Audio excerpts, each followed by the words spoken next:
Começando aqui a gravar.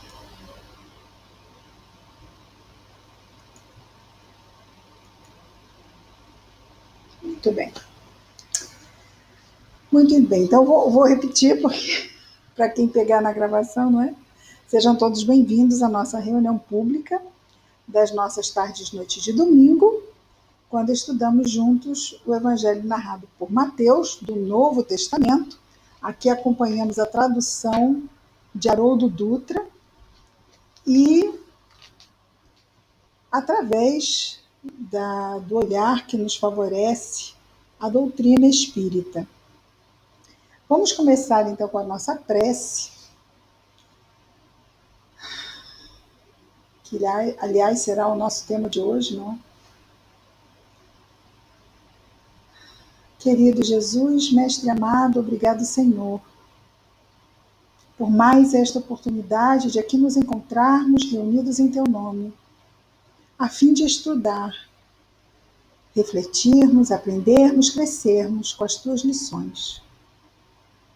Sustenta-nos, Senhor, as forças diante das dificuldades que enfrentamos na nossa vida, embora saibamos que são para o nosso crescimento. Que as Tuas bênçãos, Senhor, possam estar sempre em nós e entre nós, envolvendo principalmente os nossos irmãos de humanidade, que estejam neste momento em sofrimento, estejam eles encarnados ou desencarnados. Graças a Deus.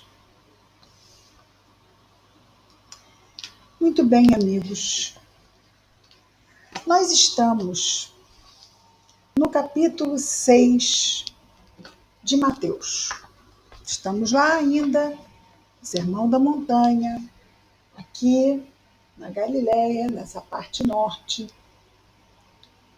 Jesus está falando à multidão e faz, nos capítulos 5, 6 e 7, um grande apanhado do que é o Evangelho.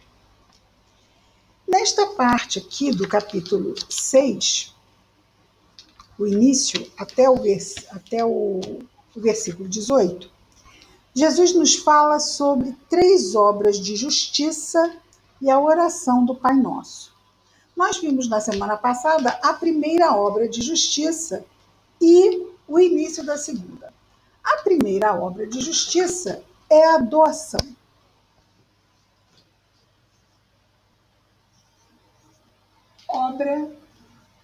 Obras de justiça.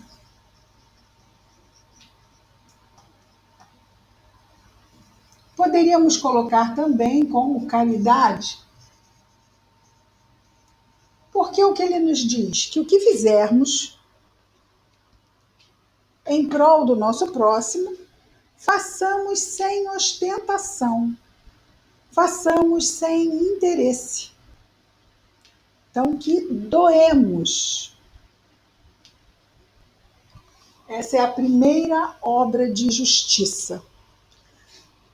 A caridade não é nada que seja extra.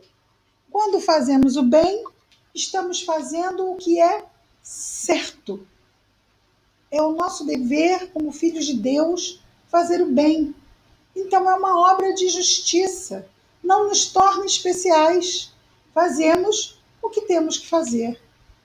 Essa é a nossa parte. É a única parte, né? Porque somos filhos de Deus, que é todo bem. Então essa é a parte que nos cabe. Mas é claro que temos ainda muitas imperfeições, pois somos criados simples e ignorantes. Não adianta estarmos com o chicote na mão. Nós precisamos estar com os artigos da escola, prontos para aprender. No processo ensino-aprendizado, nós percebemos que ninguém aprende sem errar. A gente aprende, tem partes que a gente não entende, tem partes que a gente vai errando e com o tempo a gente vai entendendo melhor e vai acertando. E também a caridade é algo que nós vamos amadurecendo com o tempo através das reencarnações. Como tudo, como todas as virtudes, embora saibamos que a caridade é o resumo de todas elas. Nós, então, vimos também o início da parte que ele fala da segunda obra de justiça. A segunda obra de justiça é a oração.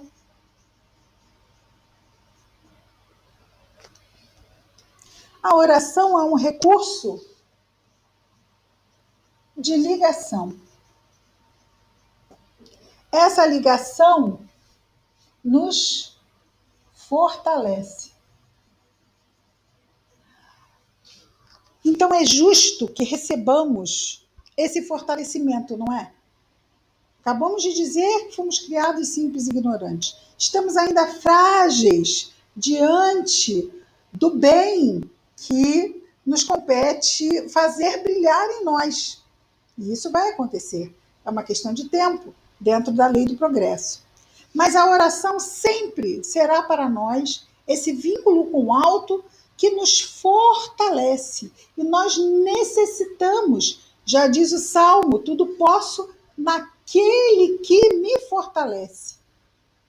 Porque ainda no nosso estágio de imperfeição, nós temos essa fragilidade que nos é ainda natural. Então, quando oramos, nos fortalecemos. Isso é justo. Não é injusto receber essa força. Não é nenhum tipo de favoritismo do Pai para com nenhum de nós. Isto é possível para qualquer de nós. É algo que é colocado à disposição de todos nós. Todos nós podemos orar. E então, no versículo 9, vamos repetir o 8 para podermos chegar ao 9, que é quando Jesus vai nos ensinar a prece do Pai Nosso. Assim, não vos assemelheis... vou ter que ver o 7, porque ele vai falar dos fariseus e dos gentios. Orando, porém, não useis de vãs repetições como os gentios, pois pensam que com palavreado excessivo serão atendidos. Os gentios são os não-judeus. Assim não vos assemelheis a eles, pois vosso Pai sabe do que tendes necessidade, antes de pedirdes a ele. Então, se o Pai sabe do que a gente tem necessidade, a gente poderia pensar, não preciso pedir. Mas ele diz, o Pai sabe do que precisais antes de pedirdes. Ou seja, é para pedir, certo? Antes de pedir, o Pai sabe. Mas não é porque o Pai sabe que a gente não vai pedir. Porque é exatamente no pedido que se dá a ligação. É exatamente no pedido que a gente se fortalece. Mas a prece não é só pedido, é? A prece não é só pedido. E vamos ver, porque o versículo 9 começa: orai, portanto, assim de Jesus. Orai, portanto, assim. Como ele começa? Nós sabemos, não é? Pai nosso que estás nos céus, santificado seja o vosso nome. Venha o teu reino, seja feita a tua vontade, como no céu, também sobre a terra. Esse trecho inicial da oração do Pai Nosso é um reconhecimento da grandeza de Deus. Reconhecimento da grandeza de Deus. Vou reler para a gente ter em mente isso. Pai nosso que estás nos céus, santificado seja o teu nome. Venha o teu reino. Seja feita a tua vontade, assim na terra como no céu. Aqui diz, como no céu, também sobre a terra. Essa parte de reconhecimento da grandeza se chama de louvor. A prece começa com o louvor.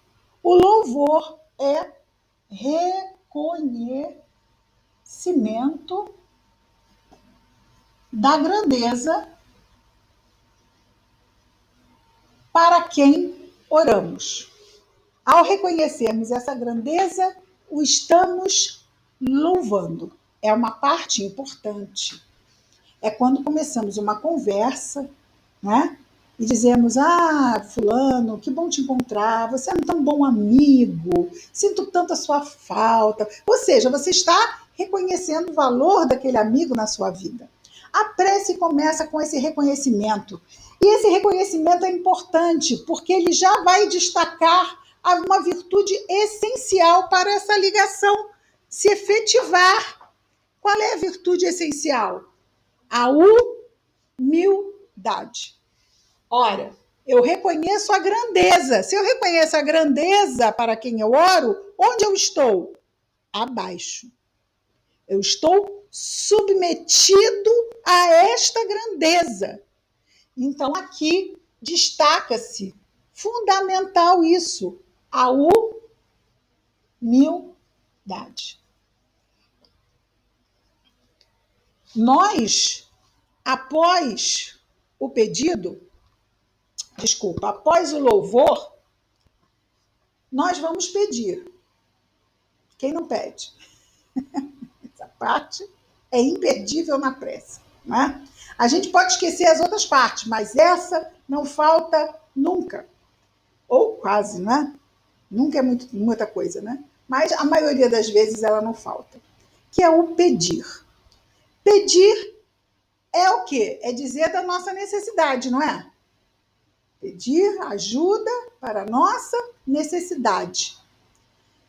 Pedir é mandar? Pedir é dizer o que quer.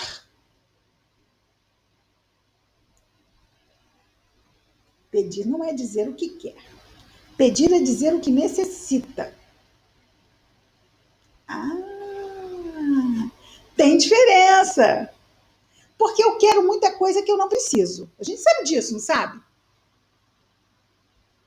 Eu não vou fazer uma prece pedindo o par de sapato que eu vi na... Vou?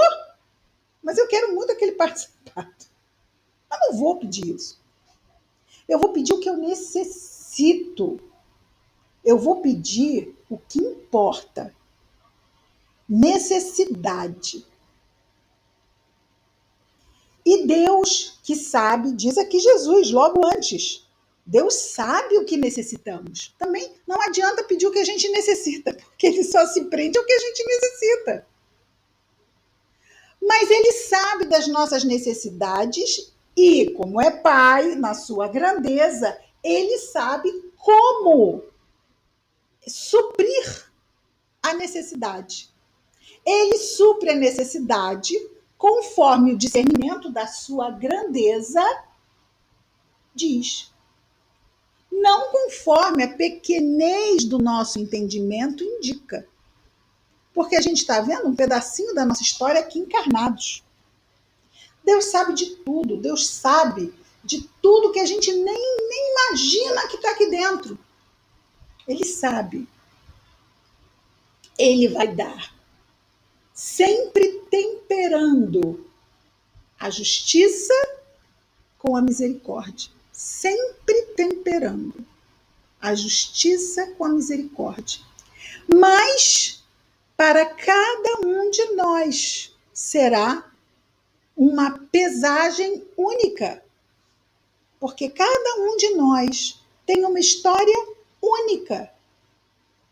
Então não é possível nós compararmos as nossas histórias, nem compararmos as nossas necessidades. Podemos fazer comparações didáticas, porque no didatismo a gente generaliza para melhorar, vamos dizer assim, a forma de mostrar uma determinada coisa. Mas, vamos dizer assim, no nosso caso, para nós nos entendermos como pessoas no meio de toda a humanidade, Deus não nos vê em grupos, aquele grupo faz assim com aquele grupo. Não. Olha só como realmente é um Pai amoroso. Ele vê a cada um de nós como únicos e nos atende de forma personalizada. Cada um de nós tem um mentor destacado para nos atender. Atender não a caprichos, é claro. Atender como um professor atende um aluno, como um médico atende o paciente, como um amigo atende o outro, como um pai atende um filho, para atender também nesse processo de crescimento onde nos encontramos inseridos. Atualmente, estamos na parte do processo que é muito difícil. Não é nada fácil estarmos encarnados. Não é. Estamos mergulhados numa corrente de forças contrárias. E precisamos, no meio dessa corrente de forças contrárias, buscar o nosso prumo, o nosso equilíbrio. Então, somos desafiados diariamente, porque forças nos jogam para um lado, forças nos jogam para o outro. A gente quer se manter seguro, calmo, confiante. Liga a televisão. Ah, é quase um apocalipse acontecendo. Não são forças contrárias? Mas peraí, eu me mantenho firme, confiante, com fé, ou eu me desespero, ou eu fico, ai, o que será que vai acontecer? Me entrego ao medo. Se em algum momento nós sentirmos que nesse arrastamento e nesse choque entre choque de forças contrárias, nós possamos estar nos sentindo fragilizados e meio que arrastados a estados de alma pouco saudáveis, o que precisamos fazer? Orar. Orar.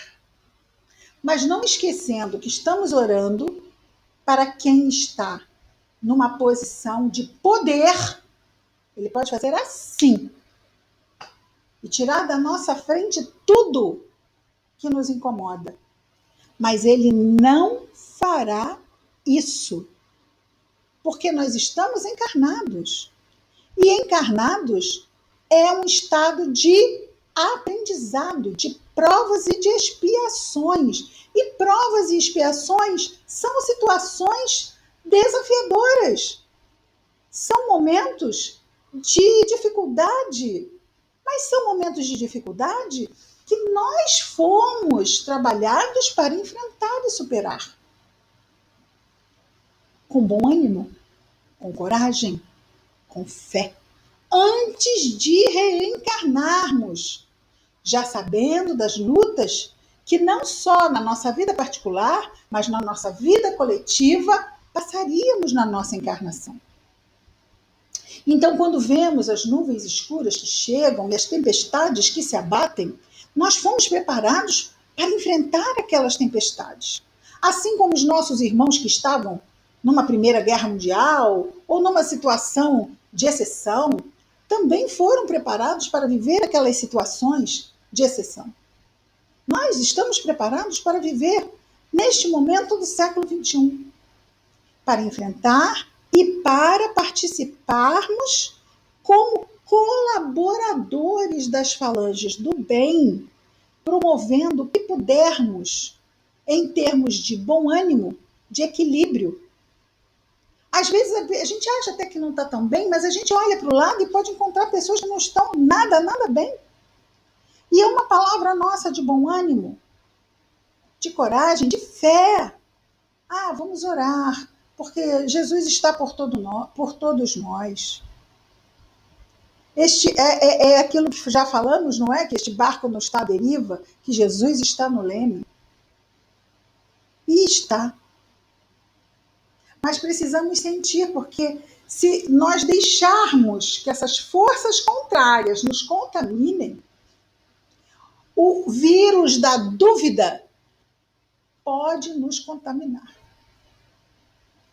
A dúvida, aí entra o medo, aí entra a insegurança, aí entra o desânimo. Não estaremos bem assim. E nada disso precisa acontecer. Afinal, nós sabemos quem é Jesus. Jesus é o Messias, é o enviado de Deus para nos ajudar, trazendo o Evangelho. Jesus é o governador do planeta Terra. Jesus esteve à frente da formação deste planeta. Jesus nos acolheu quando aqui chegamos trazidos de outro mundo. Jesus é um irmão maravilhoso. É um tutor ímpar, puro amor. É este que Deus, nosso Pai, delegou a todos nós.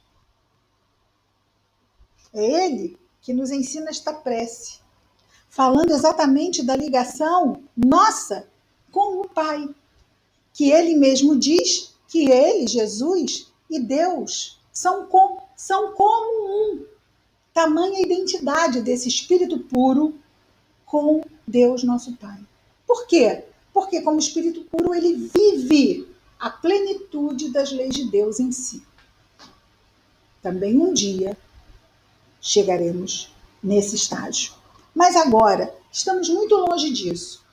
Estamos ainda com a fragilidade natural de um espírito imperfeito, que é o nosso caso. Não somos sequer ainda espíritos bons, que dirá puros. Porque nós temos 3 instâncias: imperfeitos, bons e puros. Jesus é puro, nós imperfeitos. Nem chegamos a bons ainda. Então ainda temos uma estrada muito, muito longa. Isso nos faz perceber o quão pequeninos ainda somos e o quão precisamos desse suporte, desse apoio, dessa ajuda. E Jesus nos traz isso como algo justo. Sim, é necessário que haja uma ferramenta, que haja um recurso para ajudar esses filhos pequeninos a se sentirem fortalecidos. E esse recurso é a prece. Então ele começa destacando o louvor. E aí ele entra no pedido. O pão nosso diário dá-nos hoje. Isso é supérfluo? Isso é o necessário. Ele não está pedindo pão para daqui a um mês. Ele está pedindo pão de hoje. O pão nosso diário dá-nos hoje. Perdoa-nos nossas dívidas, como também perdoamos nossos devedores. Isso também é justo, não é? Então vai haver um perdão numa contrapartida, porque é justo. Se nós estamos perdoando, estamos melhorando nossa qualidade moral. Então, os nossos débitos, se estamos melhorando qualidade moral, naturalmente que as escolhas vão ficando melhores, vamos acumulando menos débitos. Então, também este perdão não é dado por nenhum juiz, nem por nenhum outro. Este perdão é dado pela nossa própria consciência. Na medida em que melhoramos, vamos nos fortalecendo diante de nós mesmos e trazendo para nós menos consequências infelizes de nossas escolhas infelizes. Fazendo escolhas mais felizes, trazemos consequências mais felizes. E é isso que ele vai destacar aqui. Perdoa-nos nossas dívidas, como também perdoamos nossos devedores. E não nos introduzas em tentação, mas livra-nos do mal. Essa parte é fantástica. Olha lá, olhemos. Não nos introduzas em tentação, mas livra-nos do mal. Parece que é uma coisa contraditória, não é? Ele quer que Deus nos livre do mal e não nos introduza em tentação. Mas como é que Deus pode nos livrar do mal se não nos colocar diante de provas? Na verdade, eu acho que sim. É que a gente não sabe o que pede. Vamos ver aqui nós. Se alguém dissesse para vocês, por favor, não botar aqui, não me introduza em tentação, me livra do mal. Isso quer dizer assim, então peraí, então eu vou tirar de todos os problemas dessa pessoa, não é? A gente vai pensar assim, vou tirar todos os problemas dessa pessoa, porque aí o mal não estará no seu caminho. E ela não terá tentação de nada, porque não tendo mal, não tem fraqueza. Não tendo fraqueza, não tem tentação. Eu vou tirar isso tudo da vida dela e pronto. Está aí o pedido dela, porque é isso que Jesus está falando para pedir, não é? É Jesus que está falando para pedir isso. Jesus está dizendo para a gente pedir. Não. Como é que a gente costuma dizer na prece? Que não é não nos introduza, né?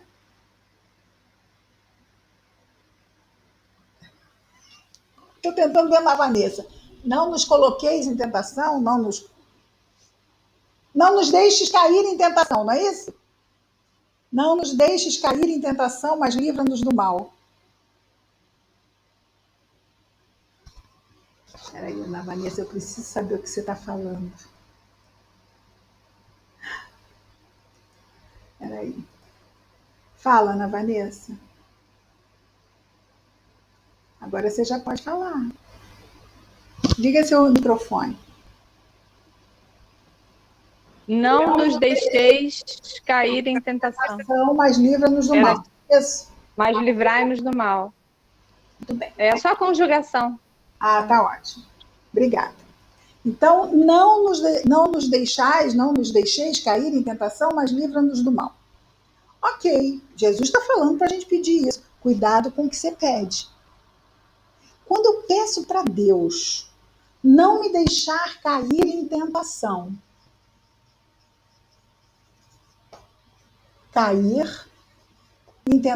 mas livrar do mal. Eu caio em tentação quando eu piso no gelo fino. O gelo fino é minha fraqueza. A tentação é a água gelada desse lago congelado, tá? O gelo fino é a minha fraqueza. Eu só caio em tentação porque eu tenho uma fraqueza. Eu só quero beber aquele copo de cachaça porque eu sou alcoólatra. Então a tentação só existe quando existe fraqueza.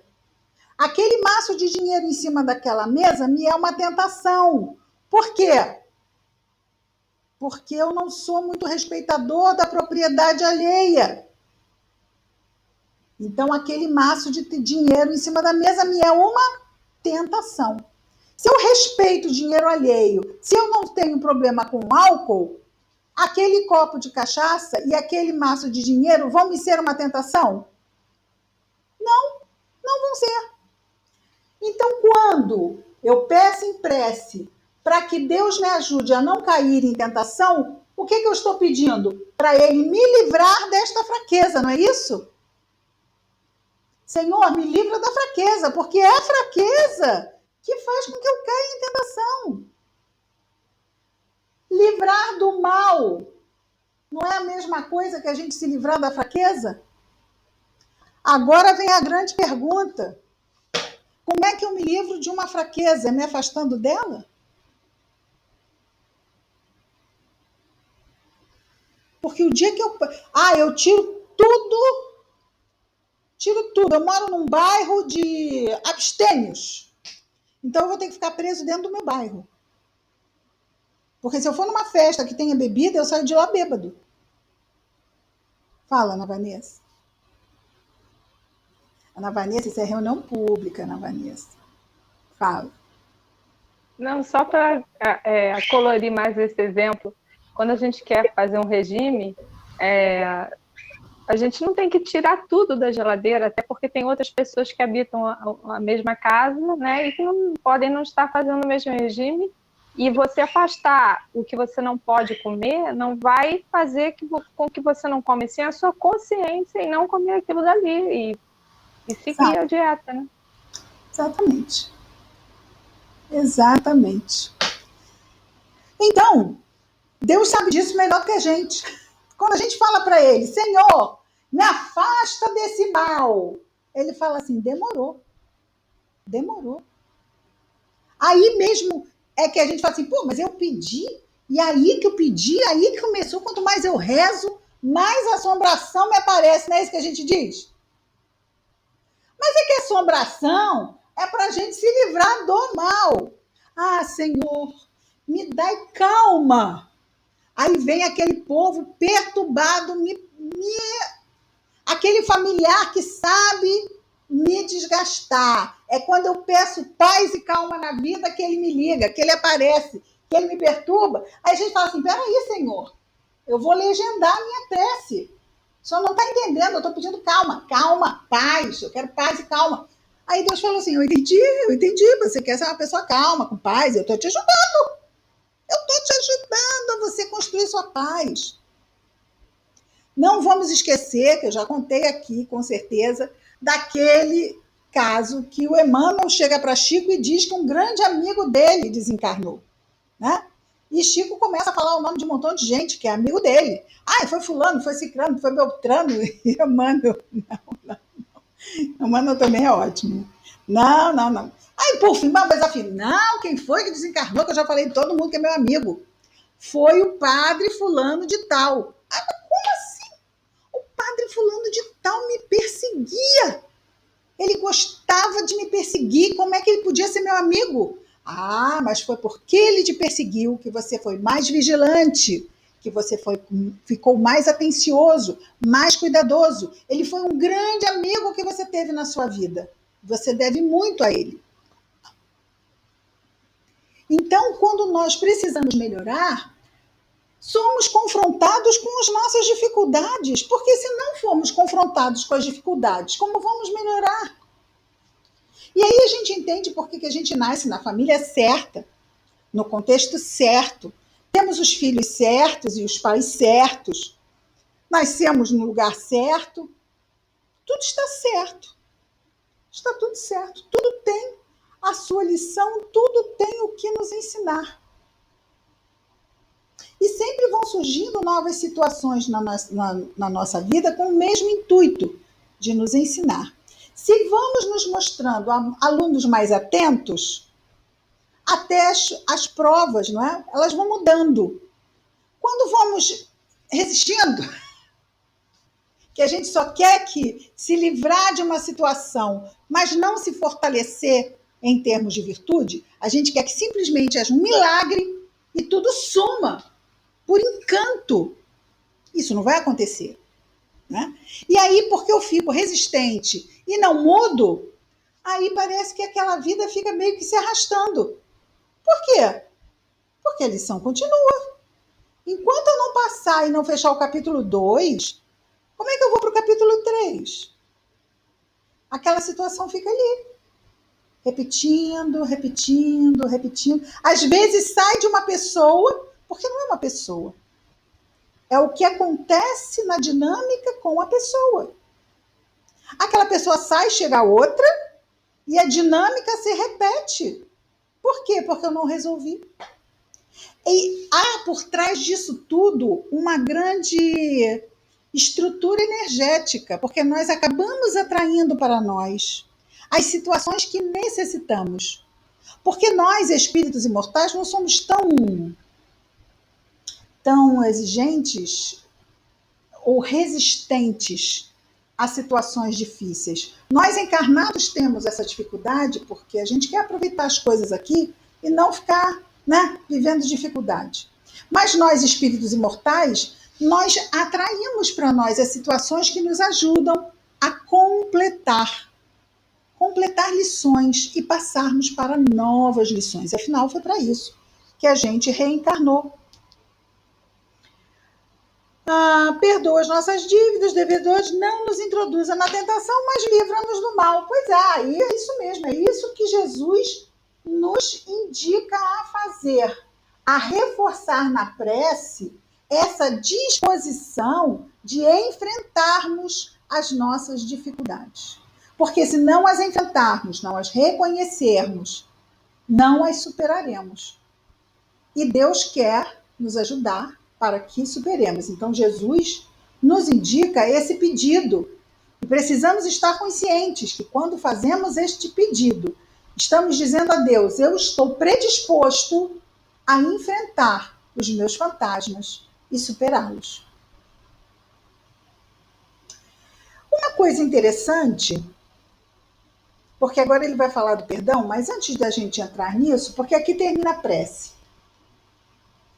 Mas existe um outro elemento que Jesus não destaca, porque a prece tem 3 partes, não é? Louvar, vou botar aqui. Louvar, pedir, qual é a última parte? Agradecer.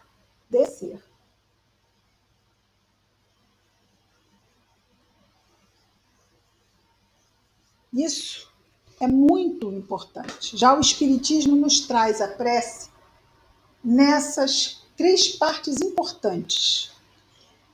É importante louvar, é importante pedir, mas também é importante agradecer. Gratidão é uma virtude muito nobre. Lembremos daqueles 10 leprosos que Jesus curou.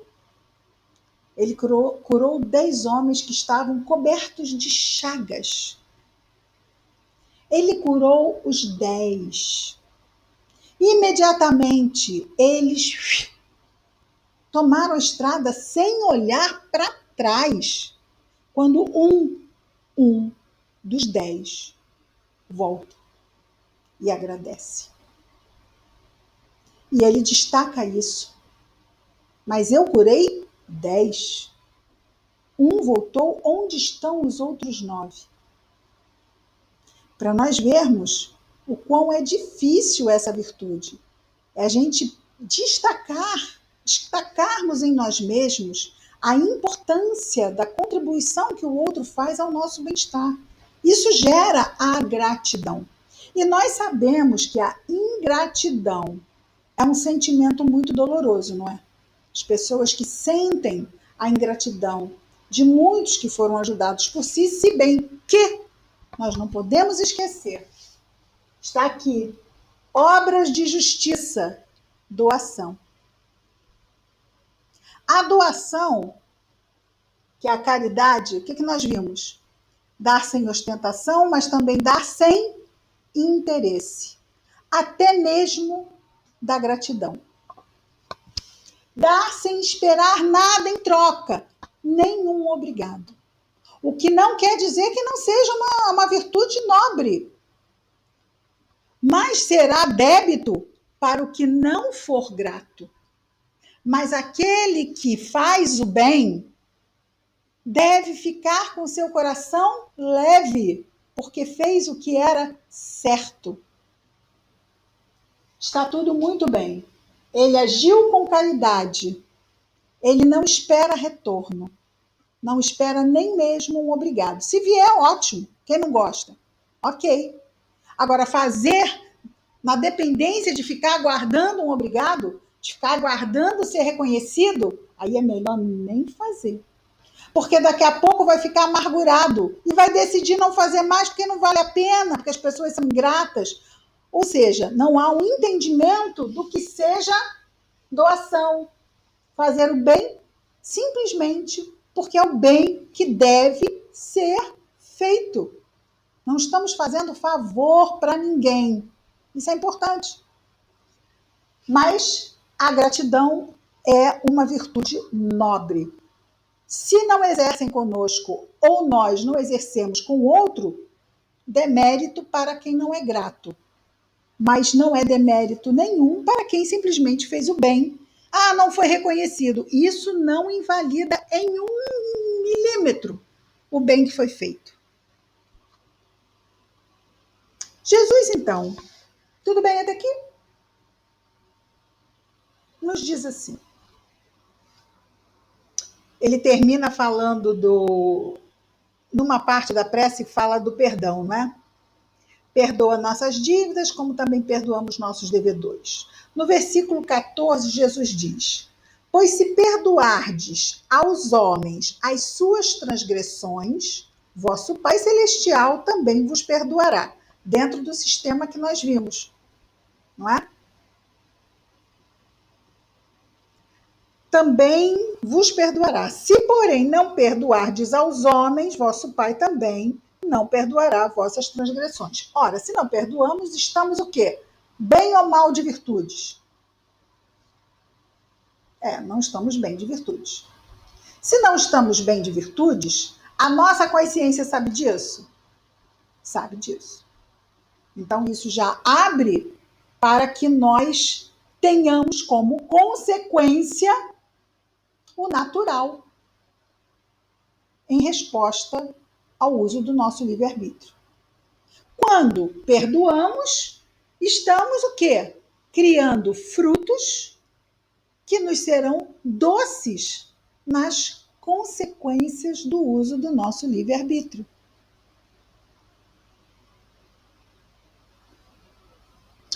No versículo 15, Jesus diz: se, porém, não perdoardes aos homens, o vosso Pai também não vos... Já vimos isso. 16. Então, quando jejuardes, muito bem.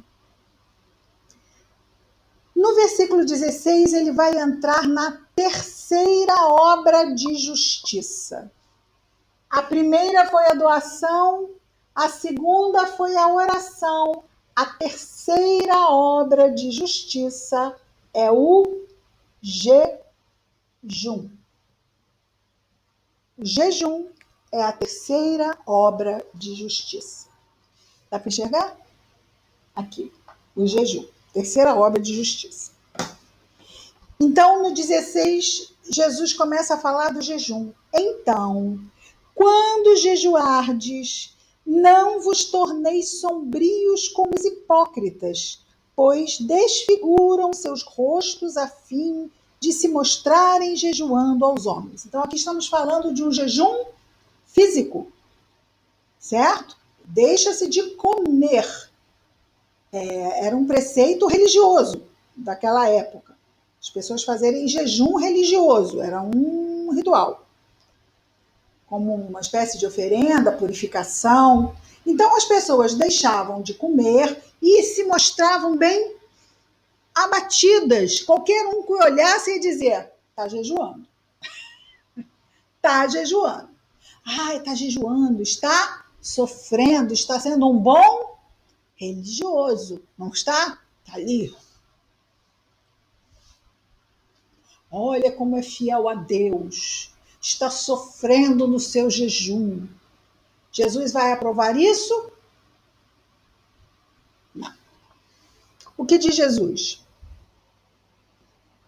Quando jejuardes, não vos torneis sombrios como os hipócritas, pois desfiguram seus rostos a fim de se mostrarem jejuando aos homens. Em verdade vos digo que estão recebendo a sua recompensa. Qual é a recompensa que eles querem? O reconhecimento de que eles estão jejuando. Nossa, que pessoa de fé! Como ele é temente a Deus, olhe seu jejum. Ou seja, toda essa admiração é a paga, é o que Jesus diz. Estão recebendo sua recompensa. Tu, porém, ao jejuardes, unge tua cabeça e lava teu rosto. Ou seja, jejua, mas olha, rostinho corado, sorriso no rosto, ninguém precisa saber que você está jejuando. Unge tua cabeça e lava teu rosto, para que não te mostres jejuando aos homens, mas ao teu Pai que está em oculto. E teu Pai que vê no oculto te recompensará. Então vamos pensar juntos. Hoje em dia nós temos jejum? Físico não. Mas nós temos jejum moral? Quando estamos passando por uma dificuldade, ela pode ser encarada como um jejum que a vida está nos dando? Olha, agora você vai ficar sem isso. Olha, agora perda de um ente querido, perda de um emprego, perda de uma situação. Perda. O jejum é perda, não é? A pessoa não come. A ausência de algo. Perda de saúde é um jejum. Agora você vai ficar com essa ausência. Como é que nós lidamos na vida quando nós vivemos esses jejuns? Seriam o quê? Provas e expiações, não seriam? quando nós vivemos esses jejuns. Tem pessoas que ficam espalhando os seus jejuns, não é? Ai, como eu sofro. Olha o que eu passo. Sou tão sofredor. Olha, mas é assim que eu enfrento e que não sei o quê. Ah, mas fulana sofre muito. Ela já me contou isso e aquilo e aquilo. Uma coisa é uma escuta fraterna. Outra coisa é quando a pessoa tem uma necessidade quase compulsiva de falar dos seus problemas, quase como se fossem troféus. Assim é o jejum. Que Jesus e jejum é muito Jota. Como Jesus fala aqui sobre o jejum, das pessoas fazerem jejum e se mostrarem abatidas, como se isso fosse um troféu. Então tem pessoas que lidam com as dores da vida como se isso fosse alguma coisa que elas têm que mostrar para todo mundo, para que todo mundo as destaque como muito sofredoras. Preciso a gente refletir sobre isso. Jesus diz o quê? Passe por suas dores. Mas Deus sabe a dor que você passa. Vamos de novo ao louvor. Nós reconhecemos a grandeza de Deus. Ele sabe, Ele nos conhece. Sabe das nossas necessidades. Oremos para pedirmos força para passarmos por essas necessidades, porque Ele sabe e Ele está esperando com a mão estendida. Que nós, através da prece, estendamos para Ele as mãos para que Ele nos ajude na sustentação da hora difícil. Ele delegou a Jesus, todos nós neste planeta, e Jesus nos delega a tantos e tantos irmãos iluminados que nos ajudam, que costumamos chamar de amigos espirituais, nosso anjo guardião, as falanges de luz, que trabalham em prol de todos nós. Então é uma grande rede de ajuda, rede de apoio a nosso favor. Mas precisamos dar o start, precisamos nos colocar receptivos a sermos acolhidos e sustentados por essa rede de amor. Primeiro precisa começar nesse reconhecimento da grandeza, porque quando eu reconheço a grandeza, eu me reconheço numa posição de subalternidade, exposta ao amparo, sem condições de estabelecer regras. Ó, vai ter que ser desse jeito, que se não for desse jeito eu vou desanimar, hein? Eu vou ficar aqui 2 semanas esperando, mas depois eu vou começar a desanimar. Já estou vindo aqui, já tem 2 anos. 2 anos é muito tempo, gente. Aqui numa encarnação a gente pode até pensar que é. Agora, quanto tempo a gente fica formando um problema? A gente não lembra. Às vezes a gente quer que em 2 meses, 2 anos, uma situação que a gente alimentou, graças a Deus, percebemos, não queremos mais na nossa vida. Mas ela não se desfaz assim. Por isso é importante ter o quê? Perseverança. Fé, perseverança. Porque este Pai que nos sustenta, que nos ama infinitamente, não nos esquece. Ele não está nos deixando numa cadeirinha do pensamento para fazer pirraça com a gente. Se nós estamos ali, ainda estamos naquela condição, é porque ainda é muito necessário que seja. Porque às vezes, quando sai do muito necessário e passa só para o necessário, muitas vezes vem aquela misericórdia, sabe? Ah, mas ele estava muito, agora ele só está muito. Ou então, ele nem está muito, só está. Já melhorou tanto. Vamos ajudá-lo a seguir em frente. Vamos dar isto como... Sabe quando a pessoa passa de ano em independência na matéria? Mas passa de ano. Isso é uma misericórdia da escola, não é? Ah, porque ele está bem em todas as matérias, mas realmente em física ele é um desastre. Vamos fazer assim, passar ele de ano. trabalhar mais nessa matéria no ano que vem para que ele possa se recuperar. Se no mundo físico nós temos um sistema que favorece um aluno dessa forma, como pensar que no mundo espiritual, nas leis de Deus, também não há esse tipo de recurso? Então, muitas vezes, quando a gente sai do muito, muito ruim e fica só ruinzinho, passa a independência na matéria. Mas, o que acontece quando a gente passa a independência na matéria? Precisa passar na dependência, não precisa? Porque senão está arriscado o quê? A voltar para o ano anterior, não é? Vai ficar ali. Vai repetir. Não no interior, não. Vai parar naquele mesmo. Vai ter que ficar naquele, no terceiro, que seja. Foi do segundo para o terceiro. Até, bom, agora também para frente não vai. Agora vamos parar aqui e só vai quando resolver. Porque já houve esse benefício. Então, sempre a providência divina, ela está tentando equilibrar esses dois a nosso benefício, para nos estimular. Mas é importante que a gente tenha essa visão. Porque senão, às vezes, a gente aproveita, ou desculpa, a gente não aproveita e ainda fica lá se queixando diante de tantos benefícios que são estendidos até nós. Então, estamos passando por provas e por expiações. Sim, estamos passando. A grande pergunta não é se estamos passando, porque se estamos encarnados, sim, estamos passando. Podem não ser grandes, claro, né?